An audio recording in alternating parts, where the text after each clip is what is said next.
Welcome to కైటివ్ media. తెలంగాణలో మరోసారి ఎన్నికల సందడి నెలకొననుంది. ఇప్పటికే రాష్ట్రంలో జరిగిన పలు ఎన్నికల్లో గెలిచినట్లే కాంగ్రెస్ ని మరోసారి గెలిపించేలా సంక్రాంతి తర్వాత మున్సిపల్ ఎన్నికల ప్రచారానికి స్వయంగా సీఎం రేవంత్ రెడ్డి శ్రీకారం చుట్టబోతున్నారు. ఈ నెల 16న ఉమ్మడి ఆదిలాబాద్ జిల్లాలో పలు అభివృద్ధి కార్యక్రమాలకు శంకుస్థాపనలు, ప్రారంభోత్సవాలతో పర్యటన ప్రారంభిస్తారు. ఈ సందర్భంగా అదే రోజు మున్సిపల్ ఎన్నికల ప్రచారాన్ని ముఖ్యమంత్రి ప్రారంభించనున్నారు. ఆ వెంటనే కాంగ్రెస్ లో సరికొత్త జోష్ నింపేలా ఫిబ్రవరి 3 నుంచి మళ్లీ ఉమ్మడి జిల్లాల్లో వరుసగా కాంగ్రెస్ పార్టీ ఎన్నికల సభలు ఏర్పాటు చేయనున్నారు. మున్సిపల్ ఎన్నికలకు గ్రేటర్ హైదరాబాద్ మినహా మిగిలిన 9 ఉమ్మడి జిల్లాల్లో ఒక్కో చోట 1,00,000 మందితో భారీ బహిరంగ సభ నిర్వహించాలనేది కాంగ్రెస్ ప్రచార వ్యూహం.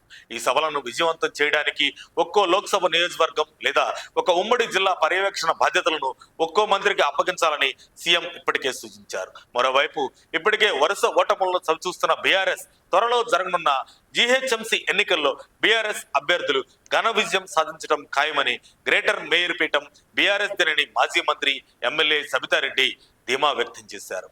బడంగపేట సర్కిల్లో మేయర్పేట డివిజన్లకు చెందిన పార్టీ ముఖ్య నాయకులు, కార్యకర్తలతో క్యాంపు కార్యాలయంలో ఏర్పాటు చేసిన సమావేశంలో ఆమె పాల్గొని మాట్లాడారు. గ్రేటర్ ఎన్నికల్లో అధికార పార్టీకి ఓటర్లు తగిన బుద్ధి చెప్పనున్నారని, ప్రభుత్వ వ్యతిరేకతను బీఆర్ఎస్ కు అనుకూలంగా మలుచుకోవడానికి నాయకులు కృషి చేయాలని సూచించారు. ఎన్నికలు ఎప్పుడు వచ్చినా ఎదుర్కోవడానికి కార్యకర్తలు సిద్ధంగా ఉండాలని ఆమె సూచించారు.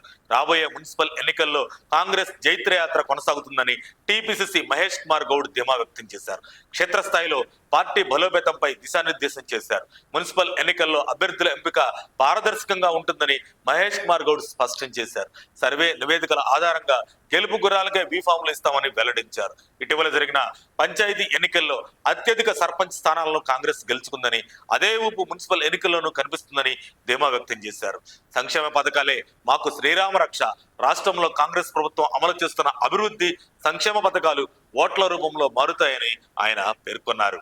కాంగ్రెస్ విజయమే టార్గెట్ గా ఏకంగా సీఎం రేవంత్ ప్రచారాలకు సిద్ధమవుతుండగా ప్రతిపక్ష నేత కేసీఆర్ సొంత పార్టీ గెలుపు కోసం ఇకనైనా ప్రజల్లోకి వచ్చి ప్రచారం చేయకపోతే కాంగ్రెస్ ఆధిపత్యాన్ని కేసీఆర్ ఒప్పుకున్నట్లేనని విశ్లేషణలు సర్వత్రా వినిపిస్తున్నాయి. మరి మున్సిపల్, జీహెచ్ఎంసీ ఇలా పలు ఎన్నికల్లో కేసీఆర్ ప్రజల్లోకి వచ్చి దూకుడు పెంచుతారా? కాంగ్రెస్ దూకుడికి చెక్ పెట్టలేక చేతులెత్తేసి ఎర్రబల్లి వ్యవసాయ క్షేత్రానికి పరిమితం అవుతారా అనేది వేచి చూడాలి.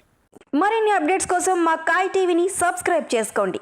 మా వీడియో కనుక మీకు నచ్చినట్లయితే లైక్ చేయండి, షేర్ చేయండి. మీ విలువైన అభిప్రాయాలను కామెంట్ బాక్స్లో తెలియజేయండి.